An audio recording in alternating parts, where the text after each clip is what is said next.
Good morning and welcome to this Automation Academy Mastering the Machine webinar for the 23rd of September 2022. The topic today was FactoryTalk View Studio ME, which is a HMI programming product from Allen Bradley. Hope you enjoy it.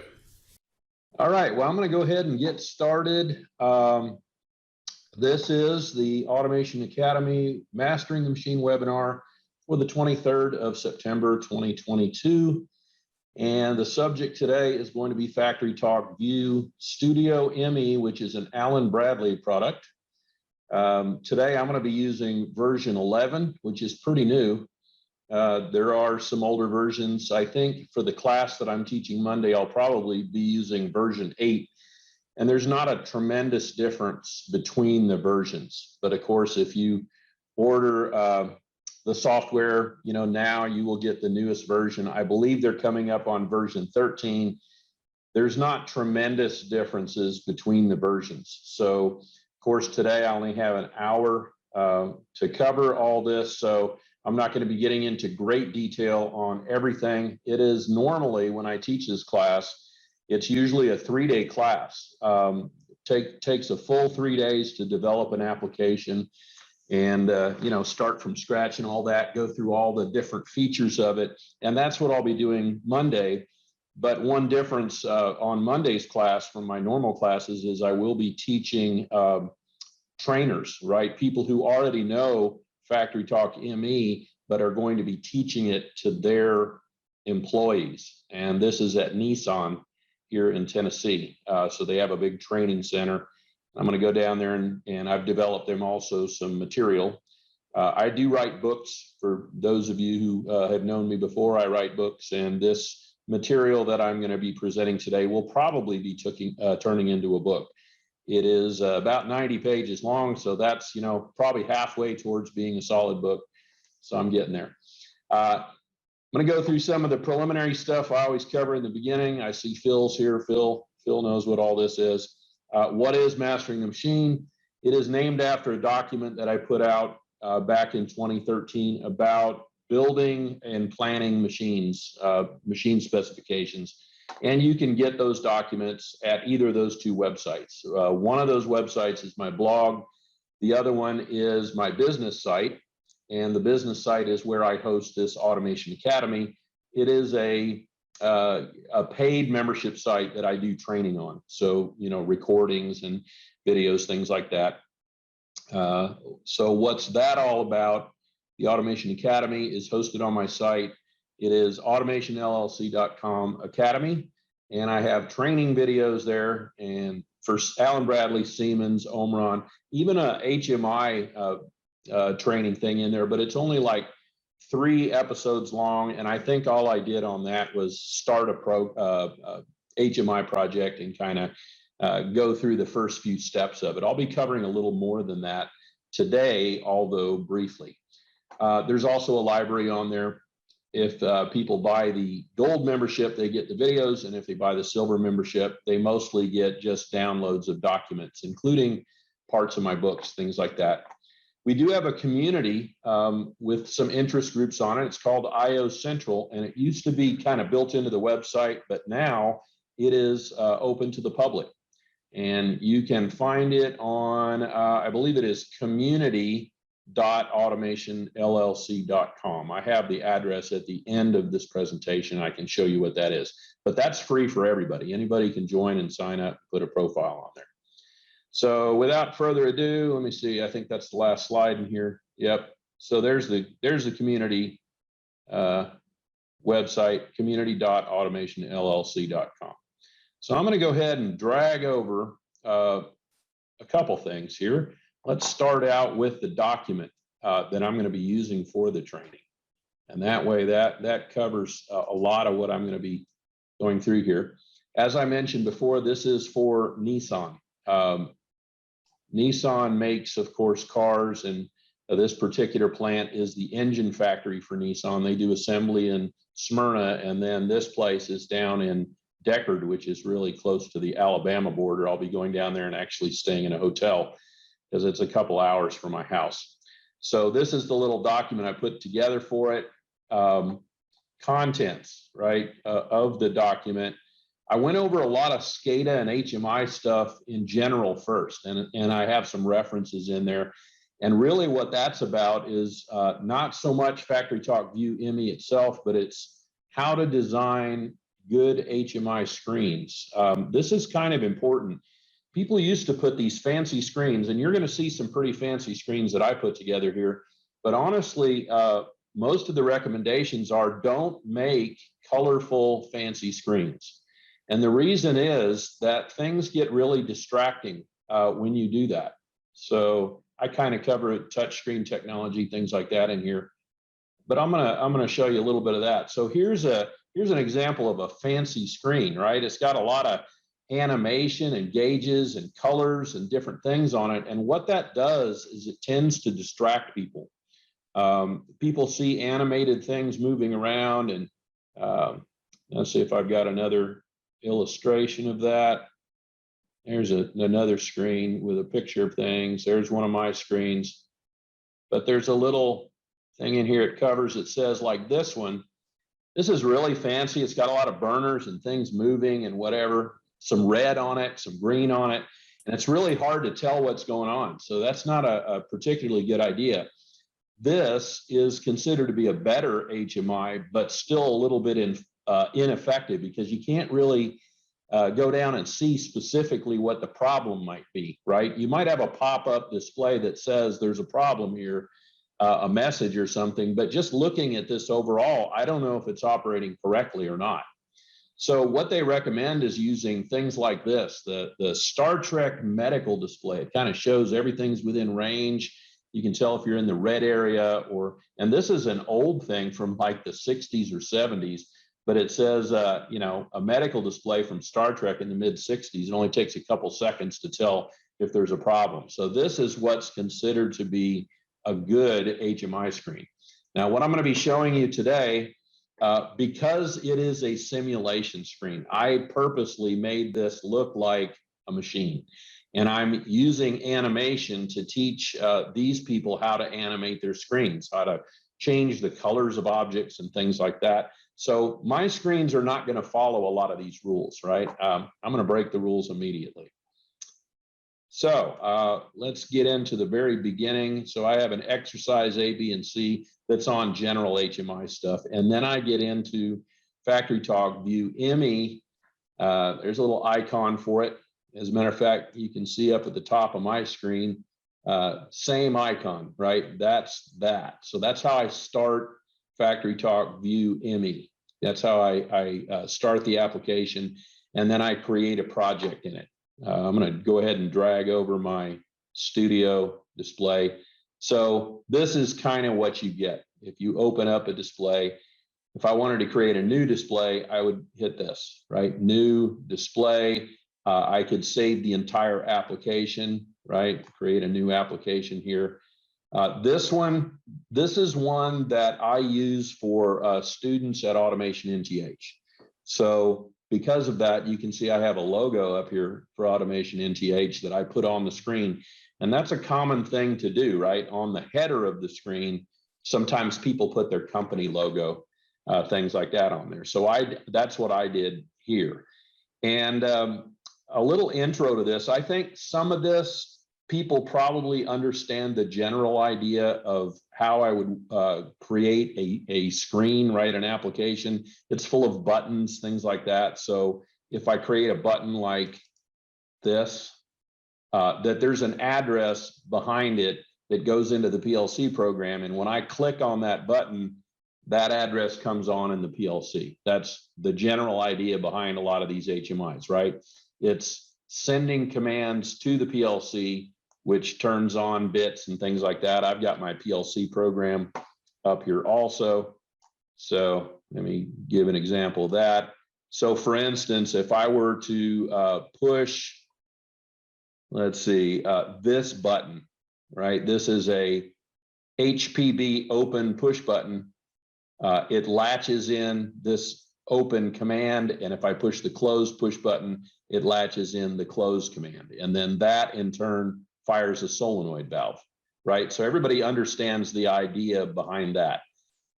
So if I were to put a push button on a screen in ME, what I would get is this, right? And I selected this from all these objects up at the top, right? All these things.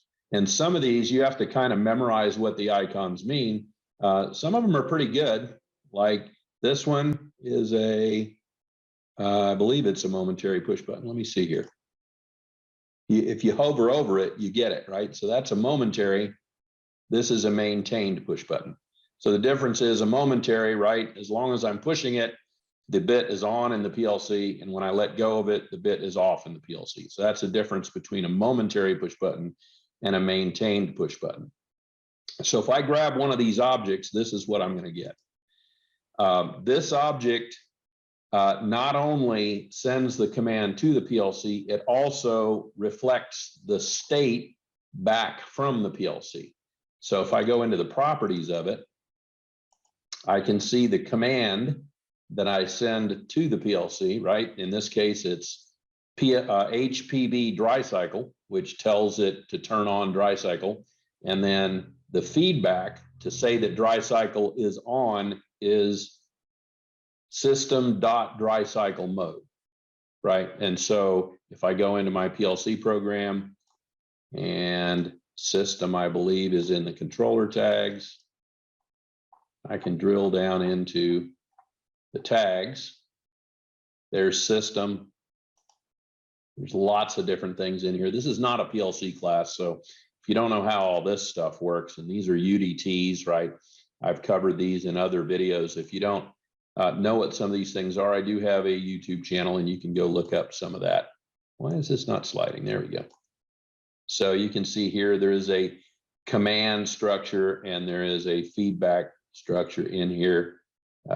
There's a lot of stuff in the system tag, but anyway, you drill down to it and that dry cycle, there's the dry cycle mode feedback, right? So I push the button and I get the feedback. So let's see that in action here. I'm going to say cancel, right? So I don't change anything. And I'll show you what the end effect of that is. So what I'm doing here, by the way, is I am testing the display. There are two ways to run this on your laptop. One way is test display, and it does exactly what you see here. It goes into the PLC and it reads back, right, all the status of things. So for instance, auto and manual, right? If I click into auto mode, turns on that nice little blinking light. If I push the manual mode, and the status of those are coming back, right? And making it yellow. So this is a single button, and I actually do the latching and unlatching in the PLC. I don't use a maintain push button. This is a momentary push button, but it actually latches on the instruction in the PLC. There is a circuit that does that. Once again, you can either get my book or look online and I show you how to create a toggle circuit in the PLC. But the advantage of this is I can use a single button and turn things on and off with the same button, right? Whereas here, I turn on auto, I turn on manual, which unlatches auto. This takes two buttons to do that. So it takes more space on the screen. This one takes just a single push. All these are that way. They're linked to those toggling circuits, right? So that's the general idea behind just a single push button. If I grab that momentary push button, I have to put a address to tell the PLC something. That's the right address, and it shows as the two arrows, right? So I'm going to put this back into program edit mode. There it is. So this is the right command, right? Shows two directions because it actually also reads the status of that back. If I wanted to, I could have put my indicator as the push button. But then what would happen is while I'm pushing the push button, then it's green, and then I let go of the push button and it turns gray again. So that wouldn't have accomplished what I wanted to accomplish. That's why I have a different indicator. Now, how did I change the colors of that screen? I go into states. And for state 0, you can see the background is gray, like you see here. For state 1, I made the background light green, and I made the border dark green. So you can control a lot about this. You can see all the different things here. I can change the text color, right? Right now it's black, but if, for instance, I had a really dark color, maybe a dark red or something, I might want white text or something like that.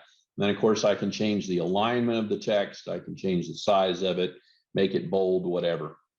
Some of these things default to border uses back color. And I usually use that, but in this case, I made it look a little bit fancier, right? Once you make one of these buttons, it's really easy to copy it and copy its properties with it. So these three buttons here are all green when they're on, with a dark green border, and then when they're off, they're gray like this. So they all kind of had the same characteristics. You can see these two buttons had something different. So that's how you configure the states. The general tab, right? This is that border uses back color that I was telling you about. And usually I just leave that clicked, right? And then it would kind of look like this. And if I turn it on, then, you know, the green would turn the green on. But I made this one a little fancier with a darker green border just for fun. You have other shapes you can use, right? I could have made a circular button. Some people like round push buttons, just like in real world with your IEC push buttons, NEMA push buttons, whatever. You can also make an ellipse. You can make the back solid, or the border style raised, right? Inset, you can make it kind of look like it's three-dimensional set into the screen. Border width, you can change that. I usually build one push button. The border width, I believe, is 8 by default. I make it a little bit narrower so that my push buttons fit a little bit better on the screen. You're going to see when I actually test this application that the screen is smaller than what you see here. This actually emulates as a 6-inch touchscreen, which is not very big. So it fortunately runs a little bit bigger here. So you can do all your, and I'm going to go ahead and cancel out of this. One of the things about when you're programming these, if you don't remember if you made a change, good idea to hit cancel, right? If you hit apply, it's going to make all these things active, and then you can hit OK and it'll close it. But if you want to make sure that you didn't actually make the changes, you can hit that. Hold time, that's kind of important. If you want it to be a good reactive button, then you make your hold time kind of low. I think the default is 500 milliseconds, and that was too long. Some of these are ridiculous. I don't think a 3-second push on a push button. If I really want that feature, I think I would prefer to do that in the PLC itself. And I would let somebody push the button and then run a timer. And that's exactly what I do here, for instance, on this cycle start push button. It's a regular momentary push button, but I use a timer in the PLC program to make sure they hold down the button for 3 seconds. So that's a look at one of the basic objects, just the momentary push button. This common screen is pretty important. What you can do there is you can make sure that the size of everything is the same. So if I drew another push button and put features in there and I want it to be the same as this, I just go in here and change it to 48 by 62. Sometimes the location of the button on the screen is even important, but in this case, it really isn't. I can drag it around. As a matter of fact, I can even create a grid, right? There is a grid here. If I say show the grid, you see all the little dots here. And as I zoom in, I can drag my push buttons right to the corner of the grid. But I usually leave that off here. I usually leave snap on and I use show grid off. So that makes things kind of move to the same positions. You can move them around on the screen. In this document, I actually talk about some of the little details, like, for instance, nudging the button, right? You can actually move it by holding down the shift key. So if you have this software open, select the object, hit the shift key and push the arrows, and it will move the button across the screen by whatever your snap settings are. So that's a useful thing too. A little bit about the document again. When you first open it, this is kind of important. Depending on which license you have, there are 2 flavors of FactoryTalk View. One is ME, that's Machine Edition, and it runs on a touch screen. And I think I have one of the touch screens here. Let me see if I can grab it. There we go. And I think this is actually I don't know if anybody can see this. This is a 6-inch. Boy, it's getting all fuzzy. Yeah, it's kind of doing some background suppression. Let's see if I put it at the same distance of my face. It looks like you can't even hardly see it, right? Anyway, this is a touchscreen. It's a 6-inch touchscreen.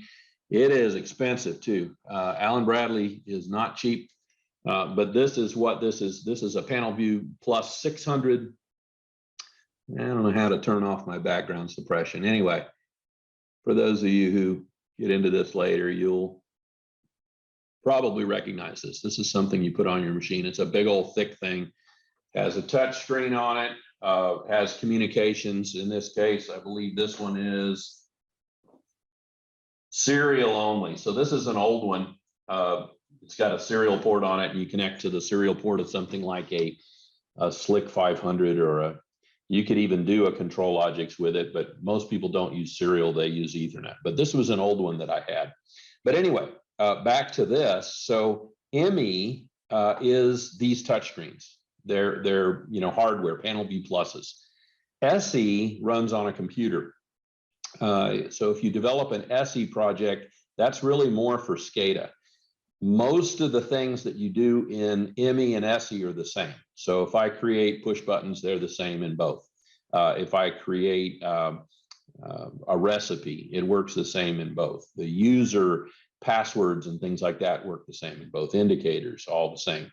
But when you do SE, you have the capability to do more, as with most SCADA, right? I can do some fancier things and interface with Microsoft objects like spreadsheets or databases, things like that. That's really what SE is for. So we're talking about ME today, and that's the class that I'm teaching later.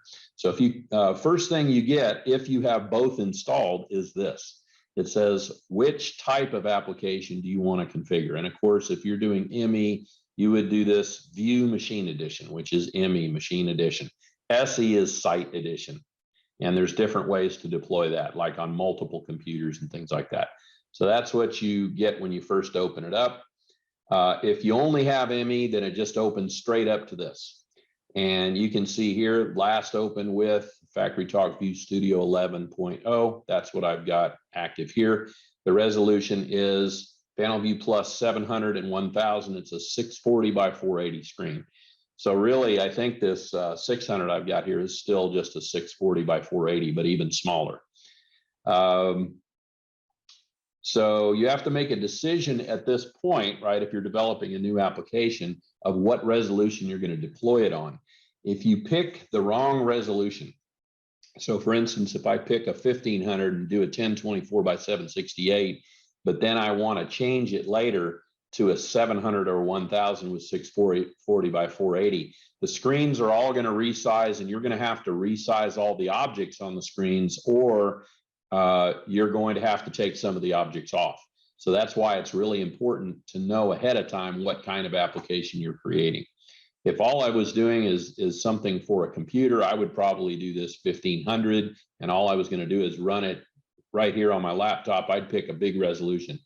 But I actually made this one 640 by 480. So when I run it, you're going to see it's really small. Project setup. Once you create the project, you'll get this menu over on the left side. And there's a ton of stuff over here. And that's really what a lot of this document is about, right? It's explaining what all these different things do. The first thing you'd probably want to do, right, is displays. They give you one display when you open it up. It's called main, all caps main, and I think it has a white background. I'm going to go ahead and create a display here just to mess around on, and you'll see what I mean. When I create a new display, it's empty, has nothing on it, but you do that right in here. Let's see what else we got in here. Project settings. So I go through all this in here. By the way, for those of you who are members of the Academy, I know that Phil is a member there. I am going to put this document in the Academy. It will be two separate documents.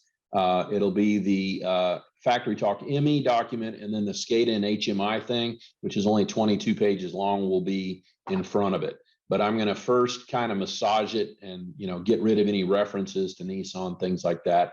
It's my own property, but I did make this particular document for Nissan. So let's create a new screen. So when you first come up, of course, you get this screen, but it doesn't have anything on it. So I'm going to do new display here. That's how most things that you do in here, you could go up to the menus in the top, but the easiest way to do it is simply right click on the object and say new. So there's a new display. Not very pretty, is it, right?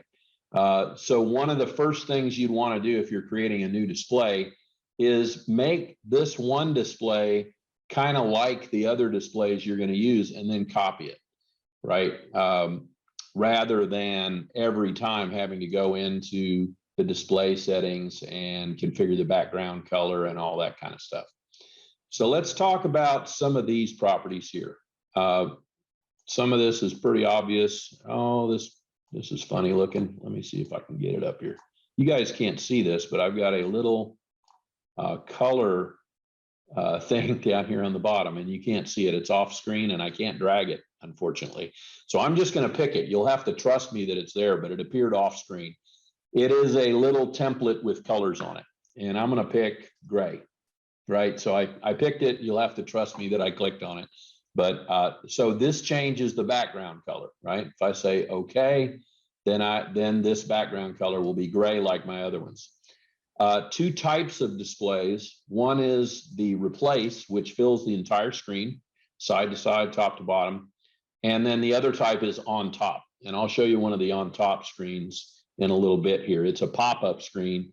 And if you have an on top display, you can say, I can't replace that screen, or I can move it around, right? If I pick on top, for instance, and I use a border, this title bar, then I can actually drag that little screen around on the surface of the big screen. So that's one of the features here. If I use the title bar, right, it actually puts the border around where I can drag it around. I didn't use that on the particular application that I made here with the pop-up screen. So you won't see that title bar. But anyway, we're going to go back to replace. So this is a brand new replace screen. Some of the other things here, I can't specify the size in pixels because it's a replace screen. It fills the entire screen, which is 640 by 480. Display number. The only time this is important is if you are using the PLC to call up the display. So for instance, I can put a register in the PLC and say, I want to display number 15. Then if this display number was 15 and the PLC tells it to pop up, it would change screens for you. Some people do that if they're managing security for the screens within the PLC. Those are control tags, and they're set up here. I'll show you where that is in a second. But most people don't do that because the security is already built in. For instance, I can restrict people from opening the screen by just setting this security level. And then I can make a login and say, maintenance people can only log into level D, right? So I can do that this way. I don't really need to do that from the PLC. But if, for instance, you wanted to really use it just like an overhead display, like a TV screen, you could actually use the PLC to sequence through things like work instructions for operators. You could just, go page to page with that and show it for, I don't know, a minute, and have work instructions show up, and then a minute goes by and it shows another set of work instructions, and you can make it like a lesson, I suppose, if you wanted to do that. But most people don't do that, once again. So if that's true, you do not need a number for the display number. You can leave them all at 1 and you're fine. But if you want to switch it from the PLC, then you need to change that number. So this is a replace. It's got a background color of gray. I'll say okay. And there it is. It's still empty, doesn't have anything on it. So if I wanted to create a push button, for instance, we'll go up here to where the push button is. I can either grab a push button from here, or I can go to the list of objects, right? And push button momentary, maintained, latched, multi-state, interlocked, ramped. And all these in this document, I explain what all those are. What is a ramp? What is a maintained? If I wanted to get real formal with things, then I write that up. There's some of the security stuff. Cover that later. Screens and displays. There's the stuff we're talking about now. And then go-to buttons, right? Navigation buttons, those are important. And rather than creating new navigation buttons, I'm just going to show you the ones I already have created. There's some display list selectors, and I have some stuff in here on push buttons, communications, etc. But that's how you would do that. So brand new screen. If I want to put objects on it, we'll go ahead and create a push button so that you understand how to go browse for things. So this push button obviously requires a lot of configuration. I've got to change colors and all kinds of things. I've got to put tags in here. So state 0, let's say we make state 0. See, I got my pop-up thing again, but you can't see it. So I'm going to make it gray, and the border, we'll leave the border blue just for fun now. Remember, I had border uses back color. If I want to make them different, I need to uncheck that. Looks like the border width default is a 4, so that's okay. So that's what this would look like. There's the comment I was talking about. If I wanted to change the size, I can change it here. I can even name it. I can make it invisible. I can do all kinds of things. This is kind of the heart of it. So how do I get these tags or expressions here? There's 2 ways to do this. One way is, and I'll just leave this here. One way is make local tags. So let's say I'm using a different brand. I'm not using Allen Bradley. I can't really browse for the tags if I have Siemens tags, right? It doesn't allow me to connect in the communications to another brand. It works really well with Allen Bradley, but it doesn't let me browse into the Siemens directory like it does the Allen Bradley directory. So I would have to import my tags into this. And then those tags, and I've created some in here. I've got some local tags. You can see here, right? These are local tags. They're memory tags. They only exist in the HMI. But I could create a new device tag, and then I would have to import the address from the device that I had. If it were Siemens, it might have things like M addresses, M52.3. And then I could go either browse for it or list it or import all the tags or whatever. So that's how I would do that if I were doing local tags. The other way to do this requires setting up communications. And this is a very basic thing that you kind of need to do first. And I have a full explanation of this in the document. But the general idea is for Allen Bradley, everything starts with something called RS links. And I'm not going to make this a RS links class, but it basically looks like this. You set up drivers, right? Ethernet drivers, serial drivers, whatever. In my case, I'm using a virtual backplane driver because I'm using the emulator. But then I have to go into, so you set this up first, go ahead and set your RS links up. Then you go into this communication setup for the application, and you define a topic. And this needs to pop up. It's taking a little bit of time here. Here we go. Another thing about this does freeze. I've noticed when I'm browsing for tags, sometimes this thing will lock up for 10, 15 seconds sometimes. That's, Allen Bradley software is just getting heavier and heavier as time goes on. So be it. So once you've set up your regular RS links, you will get this. It's the same browser that I showed you in RS links before. But what you have to do is you have to say, okay, I want to add a device shortcut. The way you would do that is I would say new shortcut and I would name it something. In my case, I just made it PLC, right? It's any PLC, but what if I had 3 PLCs? I may need to make PLC 1, PLC 2, PLC 3, go browse for them. And how do I do that? And we'll just call it, let's see, CLX1. Right, so that would be like a control logics. And then what I would do is I would go browse for the control logics. And in my case, here's an Ethernet IP driver.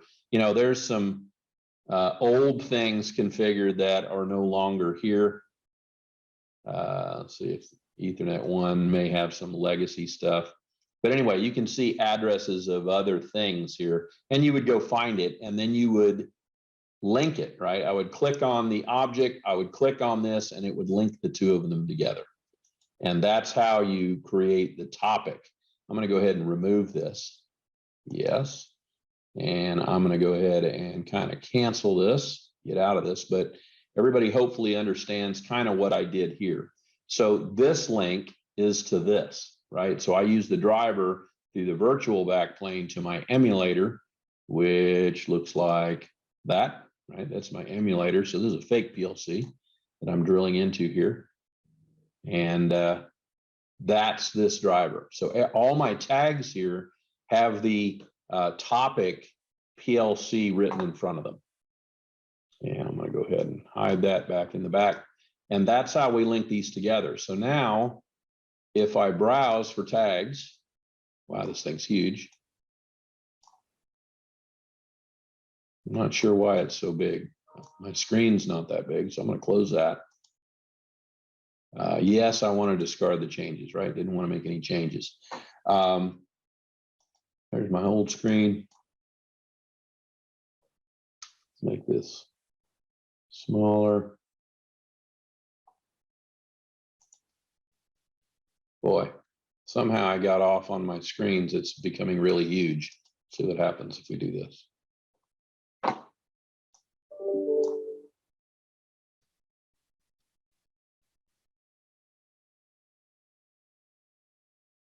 What a time to run into problems on this. Yeah, I think I'm going to close some of these screens. Like I said, you will run into problems sometimes with this software. It'll lock up on you or it'll do whatever. I'm going to close some of these, see if it'll let me. It's not even letting me close screens. I wanted to show you how to browse for objects. I don't want to have to restart this for sure. Not sure why it's locked up, but it looks like it has, possibly because I went into communications. Let's go back to main and see if it pops it up.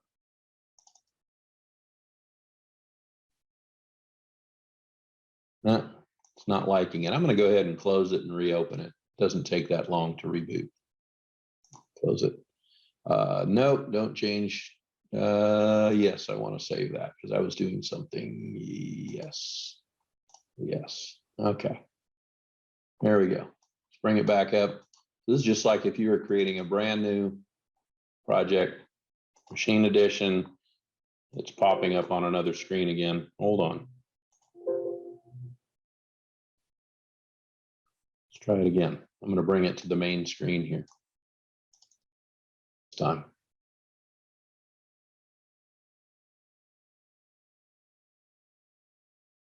It's opening, but it's opening on the wrong screen. That's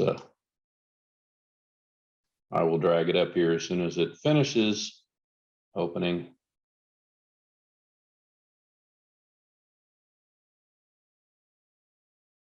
Okay, so see if I can drag this up here. This is what I'm getting, right? New open machine edition application. This is what I get. And of course, this is my application. So I select that, I say open, and I'm getting this little whirly thing, but I can't drag the screen yet because it's maximized on another screen. So I can't drag it, but I'll bring it up here in a second.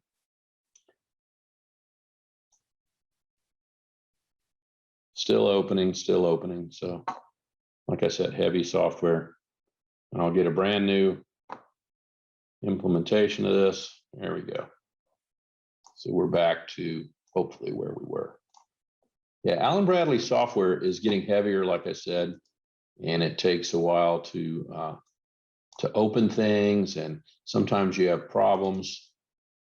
Hopefully we're good here. All right, so we're right back to the main screen. I had created a new screen before, and I'm going to go ahead and do that again just for fun. New display, same thing we did before. Change the background color. I didn't save it. I'm going to go ahead and even put a number in here this time. Like I said, it doesn't matter what number you put in here, but if you wanted to bring it up from somewhere else, you could. There's my background color again. It's on another screen. Make it that. And okay. And then the next thing you would have to do for this screen is you would have to save it. It doesn't have a name right now. It says untitled. And I'm going to call it, let's see if I already have a play. I don't have a play, so I'm going to make this play. Couple ways to do it. One is just close it. If you close it, it'll say, do you want to save it? And the other way is, I believe it's here, right? Save display. So what they're asking when you save, you're not saving the whole application. You're just saving that one screen. So the good news about this is if you had, a bunch of screens open and everything, and you made changes on them, you're not going to lose everything, because generally as you open and close the screens, those are getting saved anyway. It'll say, do you want to save it? I'm just going to call this play. Like I said, this gives us something to play with. Okay. So now it appears over here, right? So I've got something called play. If I close it, I can always reopen it this way. There's play, right? So what's on these screens? I'm not going to create a bunch of new objects yet here. I'm going to just show you some of the objects that are already on here. Let's talk real quick about global objects. These are kind of cool. What global objects are objects that I'm going to use on multiple screens. So this, for instance, is this, right? It's the same header. And what I do is I can copy it from here. See here, why is it not letting me copy? Copy, there we go.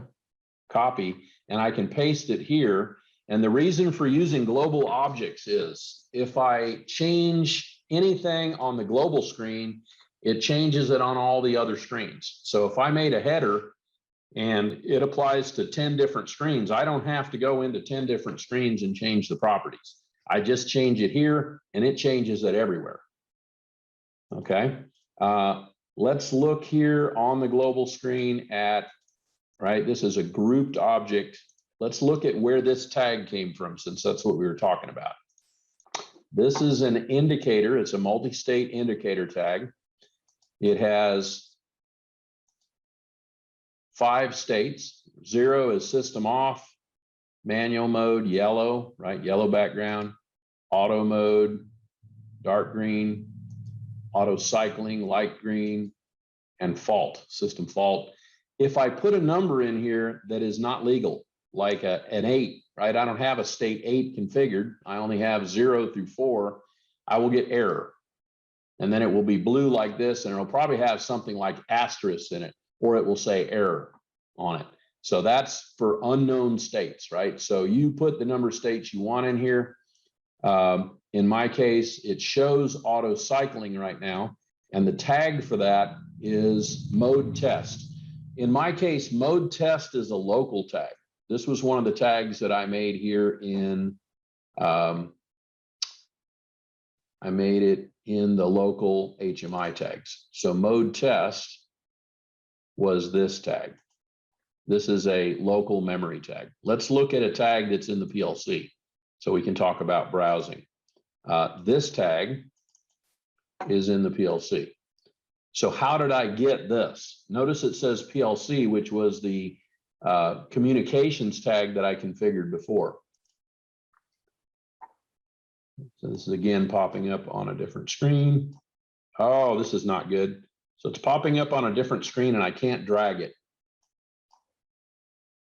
Oh, there, now it's dragging. That was a lockup. So it looks like this. So because I configured the topic PLC, I can drill down to PLC. When I did my configuration, I had a path to both my saved program, which is just a file, and I had a path to the online program. The online program is the program that's in this emulator up here. It's the one that's actually running on the PLC. So as I add things, I can refresh folders as I add them, and I can drill down to all kinds of things. So if I go online, I get a list of all of the bools and the dents and the basic tags in my PLC over here, right? Unload part from history. I got a lot of really complicated things, not all of which are used in the HMI.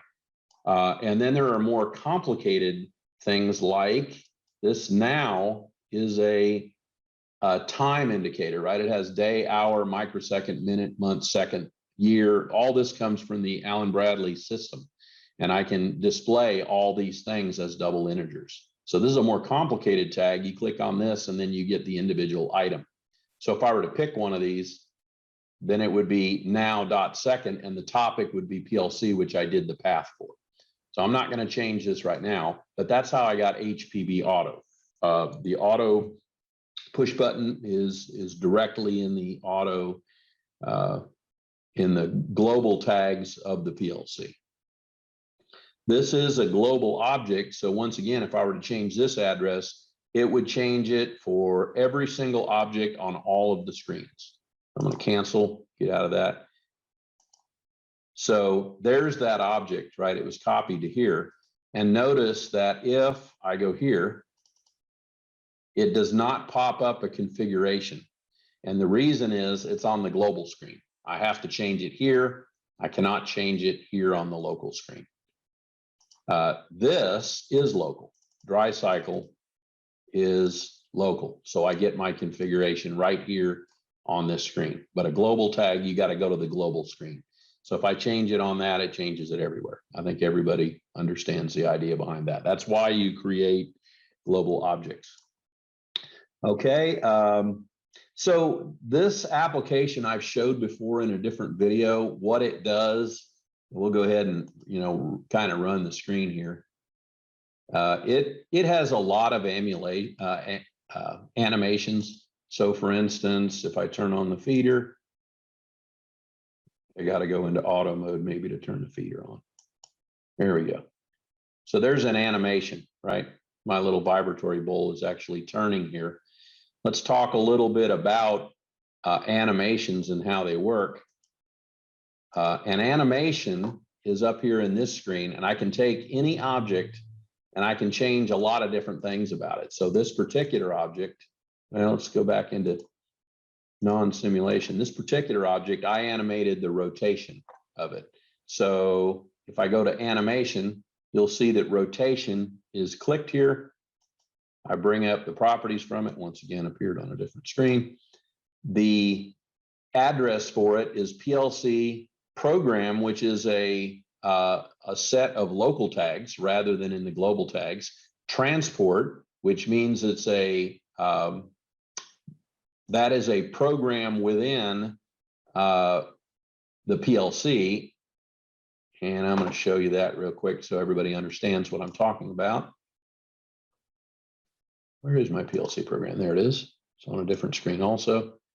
So that is way down here, transport, parameters and local tags, and that's in here. So that's what that path looks like. Okay, so transport feeder angle, that's one of the ones that you saw in here. As a matter of fact, I even opened it to the right spot. That is a double integer tag, I believe. Yep, it's a dent. And what happens is as the feeder angle changes, it goes from 0 to 360, and this revolves from 0 to 360. I could have also changed its color, right? I could have pinned the color to a different tag, and then I would have browsed for the tag. I could say color, if it's 1, it's one color. If it's 2, it's another color, that sort of thing. So there's multiple ways to, for instance, make a multi-state indicator. I could grab multi-state indicator from up here, right? It's one of these, multi-state push button. See, string display. One of these up here is a multi-state indicator. There it is, right? But I also could have just drawn a rectangle and changed its color with the color properties. And that makes it a multi-state indicator. I've done both on here. Let's see which is which. Is my light stack? Nope. So what I did here is I believe I animated. You got to be careful about what you grab. Cancel that. There we go. You see its color. So my red stack light, this is how it's animated. If it's 0, it's gray. If it's 1, it's red. And the same animation is true for my yellow stack light and my green stack light. And all these other things are here are lines, right? These lines, and they're just drawn on the surface of it. So what I did is drew a red box and put some lines over it that makes it look like a light stack, animated the color of the background to make it gray and red, and that becomes an indicator. You can customize it to whatever you want. So that's the basic objects. The more complicated objects are things like a string display object. See what this tag is. There's no animation there. It is a string display, but I'm not getting the properties. I don't know if it's popping up on a different screen. It's not popping up on a different screen, so it's somewhere hiding here.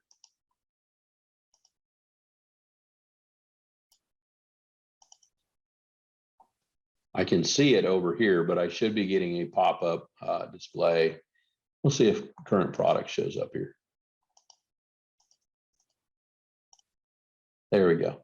This is what a string display looks like. I'm not sure why the other one didn't show up because it's a global object, right? Same thing that I mentioned before. I would have to go to the global screen, but this is what it would look like. So this is recipe name select. Whatever recipe I've selected will show up here as a string.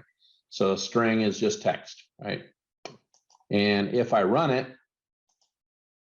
you'll see that the number 1 is in here, Pico.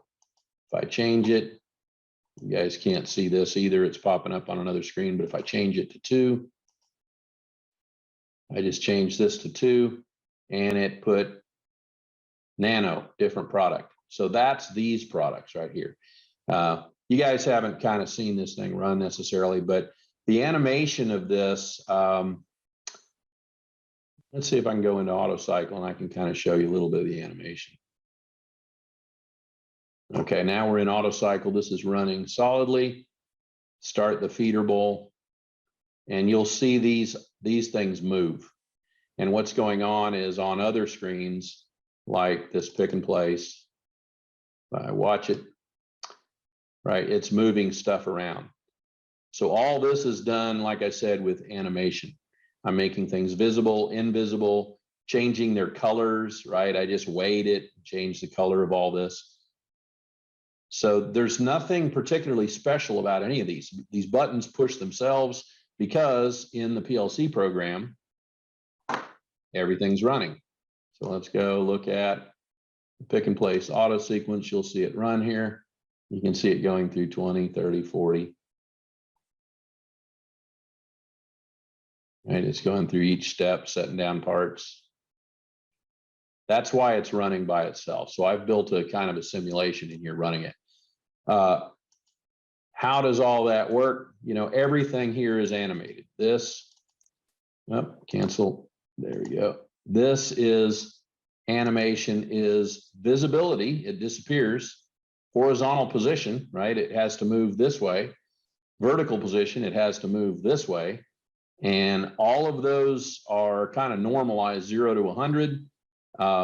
There's a lot of tricks to that. I could spend probably a half hour just explaining the physical movement of horizontal and vertical. So we don't have time for that today. So I'm not going to cover all that, but everything on here, all these objects are pinned to some kind of a tag and either animated or in the case of maybe this little indicator. Let's see if this is a direct indicator tag. Nope, that's animated too. So in all these cases, I went ahead and used the just a regular old circle and then I animated it. But you can also do, you know, a state display like this, multi-state indicator, and just change the colors based on that. Lots of different ways to do it. We are getting down toward the end of it. I see there's a few people here. Are there any questions? Of course, there's a lot of fancier things on here. You know, I've got a recipe screen. It's a complicated thing. This is so complicated, you can't even run it on this application without running the whole thing. Let me go ahead and show you what running the whole thing involves. So I was just testing a screen before. One of the things about testing the screen is you can't change screens, right? If I'm only testing the one screen, I can't push this button and go to the conveyor screen. That's an overall application thing rather than a individual screen thing. So if I want to run the entire application, I don't use this little play button over here, test display. I have to build the entire application. When I do that, it says, do you want to save changes to all these? Let's see, globals. We'll say no on the globals in case I accidentally save something. It creates a runtime file, just like the file that you have to download into the HMI. And then it runs it on your desktop, and it runs it in the same size that is the file that you'll download to the HMI. So it'll be smaller. And so as I test things, I'm testing it just like I'm running the real application.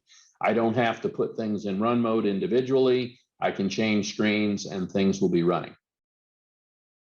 So you'll see that. I hope it pops up on the right screen because I can't change screens. Well, yes, I can. I can go into the,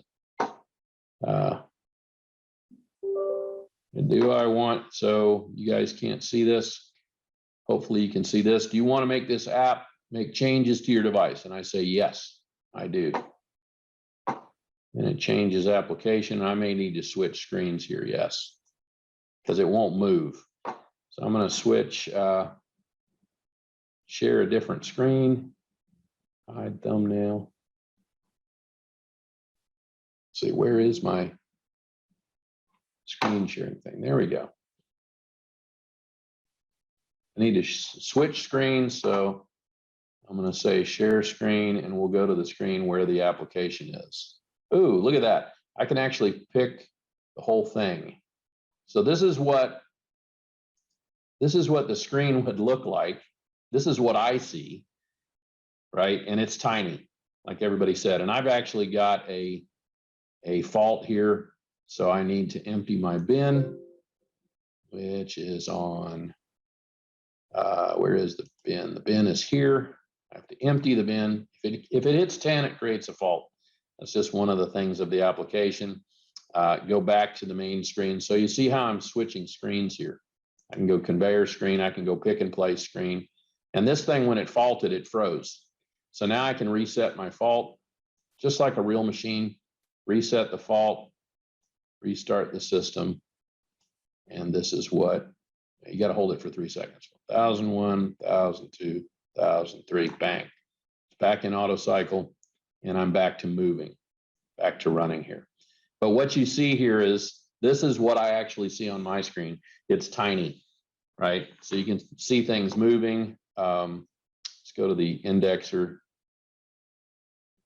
Again, everything is animated here. Am I running my feeder bowl? Yes, I am. So it's drilling holes. It's got a drill. It's got a deburring tool. Tiny, tiny little screen here. So hard to see all this. Let's see if I can share a different screen. It says new share. We'll do this one. So now everybody should see, probably filling their whole screen, this thing. I can't do that, right? You guys can see this. I can't see it. It's still tiny on my screen. Mr. Phil, can you see that? Yep, I can see the screen. Does it fill the entire screen? I've got, yeah, yeah, I can see the whole screen with the index cool. in the left side, and then the logo for Automation NTH on the right side. Okay, wow. So it fills your whole screen. That's cool. So there's a way to make it blow up. and not be the same size. It's right now on my screen, it's tiny. And that's, you know, there's no way for me to blow it up, unfortunately. There's no maximize on it or anything like that. But for this class, right, this webinar, it does show up. So, yep, main screen. I created a process screen. Hopefully I can get back. And I'm still working on this. Unable to animate this. Tag level does not something. Huh. Close it. Anyway, this is a new thing I'm working on. I'm making a new recipe for them. And these use what's called parameter files, which this is the pop-up screen I was talking about before. So what you can do with that is open, and I think I have to be in manual mode to do this. So we'll do a cycle stop, go into manual, and open, right? This is called a faceplate, and it's a somewhat complicated issue of how to create these. There is one faceplate, and it works for all the valves. So I can use valve 3, right? It shows tank 3 valve. I can use, and let's pop that up again. Let me see if this works. I just put some of this code in here now. We'll open it. So I don't have all the code in here yet. These work, right? These are, I can start valve 3. It's not animated right here, but anyway, that's a pop-up for tank 3. This is something called parameter files, and it's a little bit of a complicated subject. It actually, I'm gonna switch screens again and show you that real quick before we kind of shut it down here. Let's see. Oh, quick thing here, you can hit X and it will shut down the application. There it goes. So it says screen sharing is stopped as the shared window is closed. We'll go back to sharing this screen. Share. So we're back to this. Hopefully everybody can see that. And what that is that's using something called parameter files, which we're not going to get into today. So every time I open a valve or a pump, I'm calling this parameter file. I'm substituting the word pump 2 for anything on the screen that has a #1 in it. That's the idea behind it. So we'll go to the process screen. And when I open, we'll take pump 2.